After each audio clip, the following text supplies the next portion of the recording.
বাংলাদেশি পতাকাবাহী জাহাজ এমভি আবদুল্লাহকে ভারী অস্ত্র দিয়ে সজ্জিত করেছে সোমালি জলদস্যুরা।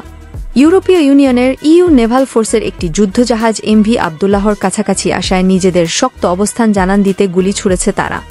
এসব তথ্য জানিয়েছেন এমভি আবদুল্লাহতে জিম্বি নাবিক ইঞ্জিন অয়েলার মোহাম্মদ শামসুদ্দিনের পরিবারের একজন সদস্য। ওই নাবিকের বরাত দিয়ে তার পরিবারের সদস্য জানান, এমভি আবদুল্লাহর অদূরে ইইউর যুদ্ধজাহাজ অবস্থান নেওয়ায় জিম্বি 23 নাবিকের ওপর কড়াকড়ি আরোপ করছে সশস্ত্র জলদস্যুরা।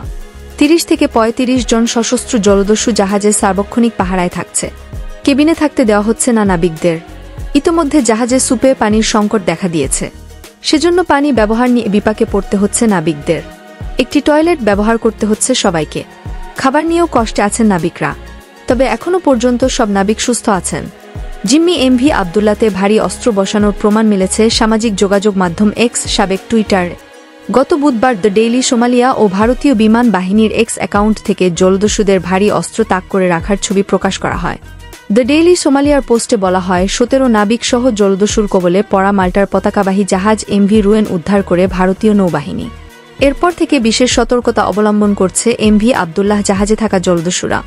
ছবিটিতে দেখা যায় কাপড় মুড়িয়ে সমুদ্রের দিকে তাক করে রাখা হয়েছে অস্ত্রটি। ভারত মহাসাগর থেকে 23 নাবিক সহ জাহাজটি জিম্মি করার 9 দিনের মাথায় বুধবার দস্যুরা জাহাজটির মালিকপক্ষ বীর গ্রুপের সঙ্গে প্রথম যোগাযোগ করে। সোমালিয়ার গদবজিরান উপকূলে নোঙর করে রাখা জাহাজ থেকেই যোগাযোগ করে দস্যুরা। 12 মার্চ সোমালিয়া উপকূল থেকে 600 নটিক্যাল মাইল 1.85 কিলোমিটার দূরে ভারত মহাসাগরে বাংলাদেশি জাহাজ এমভি আবদুল্লাহ ছিনতাই করেছিল তারা।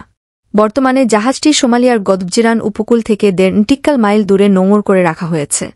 এদিকে জিম্মি করে রাখা জাহাজটির 4 থেকে 5 নটিক্যাল মাইল দূরে বৃহস্পতিবার ইউরোপীয় ইউনিয়নের নৌবাহিনীর একটি যুদ্ধজাহাজ মোতায়েন করা হয়েছে।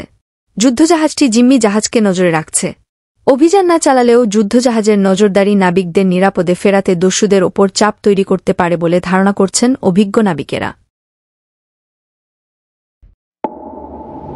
এতক্ষণ সাথে থাকার জন্য ধন্যবাদ। নতুন নতুন আপডেট খবর পেতে চ্যানেলটি সাবস্ক্রাইব করে পাশেই থাকবেন।